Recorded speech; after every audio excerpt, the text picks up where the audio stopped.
नमस्कार दोस्तों, मैं हूं पुष्पेंद्र यादव और आप देख रहे हैं सुबह इंडिया टीवी। और इस समय मैं जनपद एटा के कस्बा महाराजा में पहुंचा हुआ हूं। कस्बा महाराजा के उस कल्याणी संस्थान में जहां Kalyani girls degree college, inter college, public school है। यहां पर एक वार्षिक उत्सव चल रहा है जो खेल स्पोर्ट्स का है, जो खेल चल रहे हैं, जिसे लेकर मैं इस कॉलेज पर आया हुआ हूँ। और यहाँ पर सबसे बड़ी बात है, मैं आपको बता दूं कि यहाँ इसलिए आया हूँ क्योंकि यहाँ पर जो एक अंतर्राष्ट्रीय खिलाड़ी, पूर्व बास्केट के फेरो डॉक्टर रवनीश मित्तल है, वो आए हैं। मैं उनसे यह वार्ता करूंगा। मैं चलता हूँ यहाँ से कि खेल के बारे में आज उनसे वो चीज लूंगा, क्योंकि यहाँ के देश के युवा के लिए वो ये पहुंचाना चाहूंगा यहाँ कि आखिर जो युवा यहाँ खिलाड़ी हैं वो किस तरीके से खेलते हैं, क्योंकि वो इस समय इंडिया के कोच रहे हैं और पूर्व बास्केटबॉल के अंतर्राष्ट्रीय खिलाड़ी हैं और उन्होंने 5 विश्व कप में अपना योगदान दिया है। योगदान देने में आज उनका यह अवसर है कि वहां पहुंचे हुए हैं, इस समय विद्यालय पे आए हुए, और विद्यालय पर उनसे वार्ता करूंगा। और सारे अधिकारियों के को जो युवा खिलाड़ी है, युवा खिलाड़ियों के लिए मैं ये प्रेरणा देना चाहूंगा, क्योंकि जो खिलाड़ी है, जो पूर्व खिलाड़ी अंतर्राष्ट्रीय विश्व कप में रहे हैं, वह यहाँ जो युवा जो खेल मैदान वो खेल चल रहा है, जो वार्षिक उत्सव चल रहा है, उसमें खिलाड़ियों को क्या देना चाहते हैं, क्या मोटिवेट करना चाहते हैं। मैं इसलिए मैं कैमरा पर्सन से कहूंगा मेरे साथ आए, क्योंकि जो अंतर्राष्ट्रीय खिलाड़ी है वो यहाँ इस समय ऑफिस में मौजूद है। मैं उनसे वार्ता करूंगा और परिचय भी उनसे लूंगा, और किस तरह, कहाँ रहे, कैसे रहे और विश्व कप कैसे जीता, उस समय इंडिया क्या लगा था। मैं यहाँ पहुंच चुका हूँ और मेरे साथ इस समय ये कॉलेज के प्रधानाचार्य सत्येंद्र सिंह यादव जी हैं, साथ में जिनकी मैं तारीफ कर रहा था, जिनकी बता रहा था कि यह जो अंतर्राष्ट्रीय खिलाड़ी रहे हैं, विश्व कप में योगदान रहा है, बास्केटबॉल की इंडिया टीम के कोच रहे हैं, वो ये साथ में बैठे हुए हैं। इनसे वार्ता करूंगा। साथ में ये हर्ष यादव है जो SK स्पोर्ट एकेडमी के डायरेक्टर है, तो मैं इनके साथ में वार्ता करता हूँ। जी नमस्कार भाई साहब, आपका इंडिया टीवी में बहुत बहुत स्वागत है। आप आज महाराजा में आए हैं, ये बहुत बड़ी बात है। तो आज जो यहाँ कल्याणी जो संस्थान है, डिग्री कॉलेज है, पब्लिक है, इंटर कॉलेज है, इसमें वार्षिक उत्सव मनाया जा रहा है खेल का। तो आप आए हैं, तो यहाँ सबसे पहले तो मैं आपका परिचय लेना चाहूंगा कि आप परिचय बताएं अपना।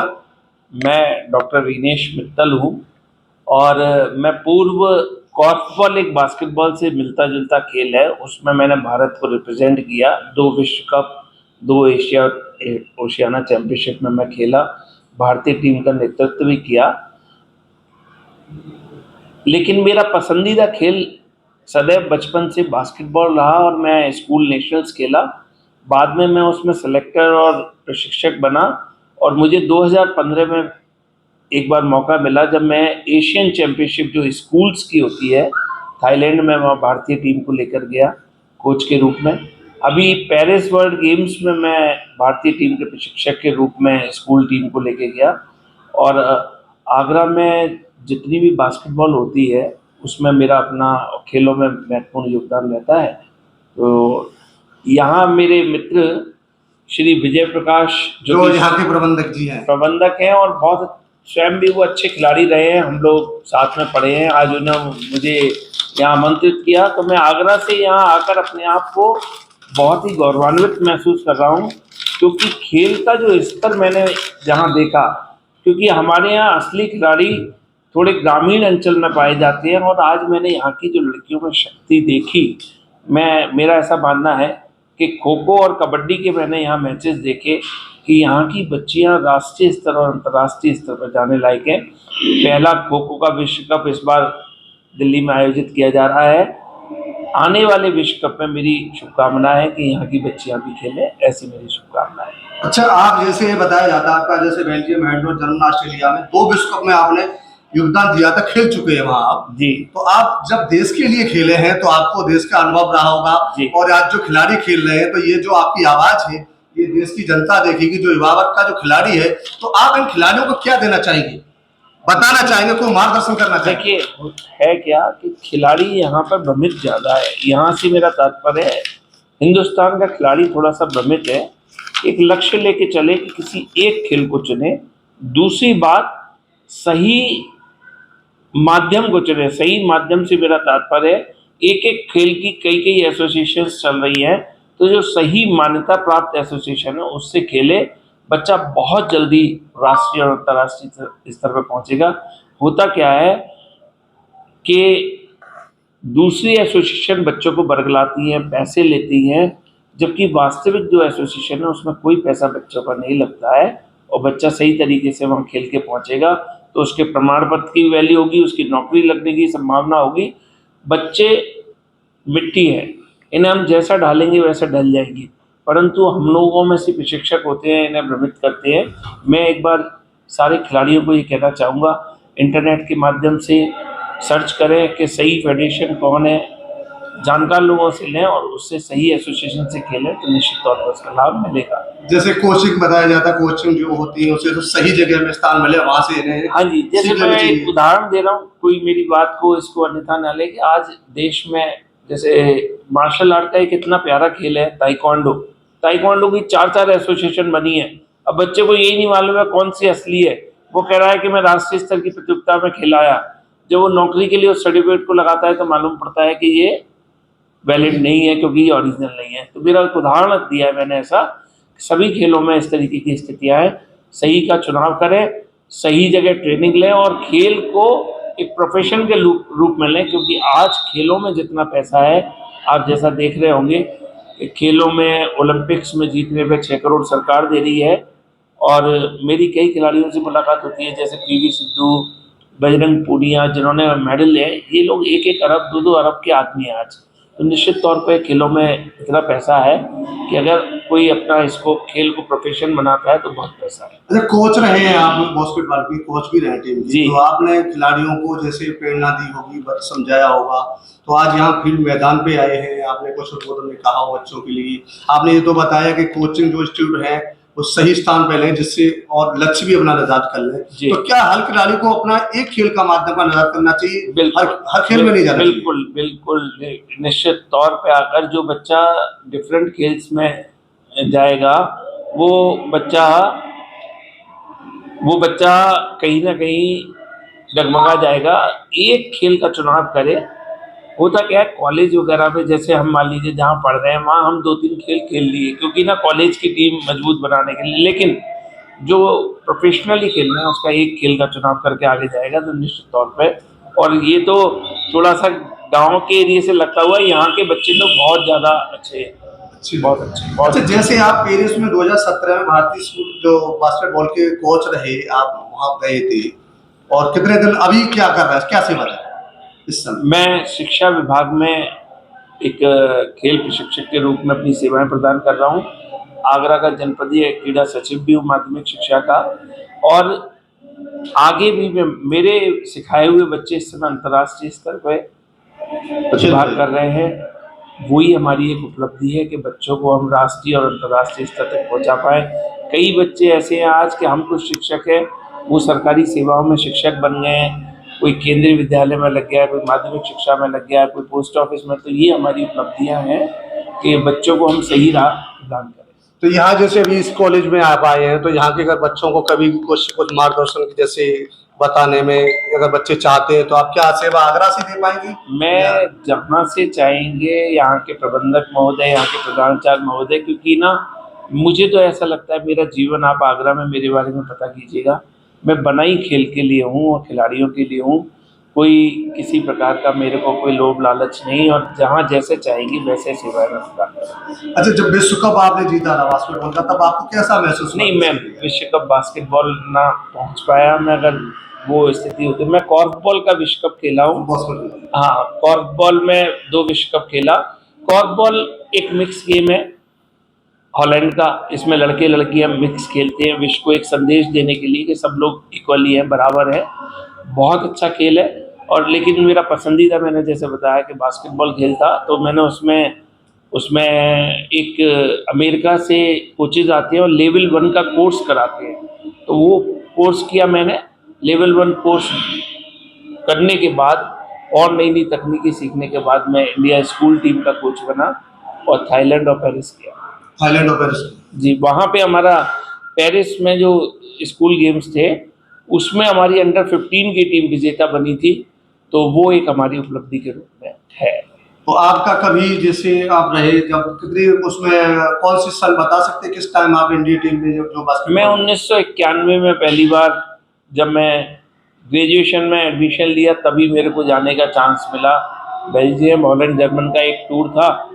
फिर उसके बाद अगले साल दिल्ली में एशिया ओशियाना चैम्पियनशिप हुई। फिर 93 में दिल्ली में ही और फरीदाबाद में एक एशिया ओशियाना चैम्पियनशिप हुई। 94 में फिर ऑस्ट्रेलिया जाने का मौका मिला। 95 में दिल्ली में वर्ल्ड चैम्पियनशिप खेलने का मौका मिला। तो इस तरीके से एक सफ़र रहा खिलाड़ी के रूप में। फिर क्योंकि कहीं ना कहीं आपको नौकरी करनी होती है, तो कॉर्फबॉल उस समय रेलवेज या बैंक्स या उनमें नहीं था। तो मैंने आगरा विश्वविद्यालय से बीपीएड सर्वोच्च अंक के साथ स्वर्ण पदक के साथ टॉप किया था। तो मेरी नौकरी शिक्षा विभाग में लगी, जिसको मैं एक उपहार के रूप में, ईश्वर के द्वारा उपहार के रूप में मानता हूँ, क्योंकि मैं बच्चों को शिक्षित करता हूँ। इससे अच्छा कुछ भी नहीं। तो आप कितने वर्ष मानी जाए जो कि आपने सेवा दी होगी इस बास्केटबॉल में, कितने मैं स्वयं जब 8 साल का था जब से खेल रहा हूँ और अभी खिला रहा हूँ। और अभी मेरी नौकरी करीब 9 साल की बची है, इसमें भी सेवा करेंगे और जब तक शरीर में जान रहेगी जब तक सेवा करते रहेंगे। तो ये हमारे साथ थे जो डॉक्टर रिनेश मित्तल जी, जो अंतर्राष्ट्रीय खिलाड़ी थे। इन्होंने यहाँ के जो खिलाड़ियों के बारे में बताया, मार्गदर्शन भी किया है। हालांकि यहाँ के खिलाड़ियों को इनसे प्रेरणा मिलेगी, क्योंकि इन्होंने सही बताया है कि हर युवा खिलाड़ी को अपना एक लक्ष्य तय कर लेना चाहिए, क्योंकि भटकना नहीं चाहिए। खिलाड़ी खेल खेलते हैं, जिसमें तैयारियां करते हैं, उसमें कई प्रकार के खेल हैं जो इन्होंने बताया, और यही चीज मिलनी चाहिए, क्योंकि जो टीम के कोच रहे हैं इन्हें ये गुरु के तौर पर भी देखा जाता है खिलाड़ियों को। तो यह मार्गदर्शन दिया है, बिल्कुल सही दिया है। और यहाँ आए हैं, मैंने बात की साथ में मेरे एक प्रधानाचार्य हैं जो कल्याणी कॉलेज के हैं, और मैं उनसे बात करूंगा कि यह जो वार्षिक जो खेल दिवस है, जो एनुअल स्पोर्ट डे मनाया जाता है, क्या हर साल मनाया जाता है और उसमें क्या क्या कार्यक्रम रखे जाते हैं। जी, आपका पहले तो स्वागत है प्रिंसिपल साहब जी। बताएंगे आप इस समय जो आपका जो खेल दिवस चल रहा है, तो किस तरीके से हर वर्ष मनाते हैं क्या? बहुत बहुत धन्यवाद आपको और आपके चैनल को। मैं Satyendra Kumar, principal Kalyani inter college मारेगा। ये प्रतिवर्ष हमारी खेलकूद प्रतियोगिताएं लगभग इसी मौसम में होती हैं, जब बच्चों को ज़्यादा गर्मी की वजह से दिक्कत नहीं होती है। उसी के तहत 28/11/2024 से 30/11/2024 तक त्रिदिवसीय ये खेलकूद प्रतियोगिताएं चल रही हैं। उसी के तहत आज द्वितीय दिवस है। आज प्रतियोगिता का शुभारंभ डीआईएस एटा ने किया, और ये हमारा प्रबंधक जी का मुख्य ध्येय है कि शैक्षिक वातावरण के साथ साथ खेलकूद का वातावरण, जिससे बच्चे का चारित्रिक विकास हो सके। विद्यार्थी अक्सर शिक्षा के दबाव की वजह से उनके माइंड में भी तरह तरह की भ्रांतियाँ होती हैं, और जब बच्चा खेलकूद प्रतियोगिता में शामिल होता है तो उसका तनाव भी कम होता है, और बहुत सारी चीज़ें ऐसी होती है, जैसे यूनिटी की भावना है। बहुत सारी चीज़ें हैं जो खेलकूद से बच्चे में डेवलप होती है। और कल भी हमारे यहाँ बॉयज़ वर्ग का प्रतियोगिता है, कल समापन होगा, और यही हमारा मुख्य है। जैसे कि यहाँ के जो संस्थान के जो प्रबंधक हैं, उन्होंने बड़ा एम्पावर खड़ा किया, विद्यालय तो कई है, तो अगर कल्याणी संस्थान का ही क्या ऐसी अनोखी चीज है जो खेल दिवस ज्यादा खेल महोत्सव कराए जाते हैं? क्या कॉलेज तो काफी है यहाँ पर? देखिए, विद्यालय जो है, विद्यालय की जड़ प्रबंधक से चलती है। हमारे प्रबंधक एक बहुत ही उच्च कोटि के शिक्षक रहे हैं, खुद भी शिक्षक रहे हैं, और उनका एक विजन है शैक्षिक वातावरण के साथ साथ वो खुद जो है फिजिकल एजुकेशन से जुड़े हुए हैं। कई शैक्षिक संस्थान उनके डिग्री कॉलेज भी है, इंटर कॉलेज भी है, और वो एक बहुत ही मेहनती पर्सन है। और हमेशा से उनका ध्येय रहता है कि केवल हमारा उद्देश्य शिक्षण संस्थान खोलने का केवल धन कमाना नहीं है। वो चाहते हैं कि धन तो प्रत्येक व्यक्ति कमाता है। उनका ध्येय है कि हमारी जो शिक्षा व्यवस्था है वो मजबूत हो, और बच्चा अनुशासित शिक्षा ग्रहण करे, और शिक्षा के साथ साथ जो भी अतिरिक्त गतिविधियाँ होती हैं, शिक्षा सहगामी क्रियाएँ, वो समय समय पर कराते रहते हैं। और हम लोगों को हमेशा टाइम का पालन, और खुद आगरा से चल के टाइमली अध्यापकों से, कर्मचारियों से पहले विद्यालय में उपस्थित हो जाते हैं। कभी भी पैसे का लालच नहीं करते कि इस गतिविधि में इतना पैसा खर्च होगा, पैसे का कतई उन्हें कोई लालच नहीं है, बस व्यवस्था अच्छी चलनी चाहिए। और हम लोग भी ऐसे प्रबंधक जी को पाकर यहाँ पर काम करके और गौरवान्वित महसूस करते हैं अपने आप को। और समय समय पर विशेष प्रतिभाओं को के लिए लाते रहते हैं। जैसे आज हमारे बीच सर उपस्थित है बिल्कुल और सर को पाकर हम खुद गौरवान्वित महसूस कर रहे हैं। बच्चों को सर ने बहुत मार्गदर्शन दिया है और सर के संरक्षण में आगे भी जो हमें ज़रूरत पड़ेगी तो सर से मार्गदर्शन लेते रहेंगे और बच्चों को मार्गदर्शन देते रहेंगे। यही मुख्य। बिल्कुल आपने सही बताया। और ये प्रधानाचार्य से मेरी बात हुई, जो सत्येंद्र सिंह जी प्रधानाचार्य यादव जी थे, उन्होंने बताया कि जो विजय प्रकाश प्रबंधक जी हैं उन्होंने बड़ा एम्पास शिक्षण संस्थान का कस्बा मारान खड़ा कर दिया है। मेरे साथ उनके सुपुत्र जो एसके कल्याणी और एसके दोनों इनके संस्थान है, उसके स्पोर्ट की एकेडमी के डायरेक्टर है हर्ष यादव, और उनसे भी थोड़ी जानकारी करना चाहूंगा। हर्ष जी, आप आए और इसमें स्पोर्ट के एकेडमी के डायरेक्टर है, तो कैसा आपको खेलों में लगता है, क्या ऐसी रुचि रहती है आपकी? My self Harsh Yadav, director of sports academy foundation. बाकी तो आज हमारे स्कूल में जो एनुअल स्पोर्ट्स डे सेलिब्रेट हो रहा है उसका मेन फोकस ये है बच्चों का डेवलपमेंट होना। बाकी उनका बच्चों का डेवलपमेंट फिजिकली एंड कॉग्निटिवली दोनों, बोथ साइड हमारा फोकस यही है। और एसके कॉलेज में भी आपका जो इस टाइप वो कोर्स भी चल रहा है आपके? हमारे यहाँ पे फिजिकल एजुकेशन के 3 कोर्स हैं, BPES, BPEd एंड DYEd।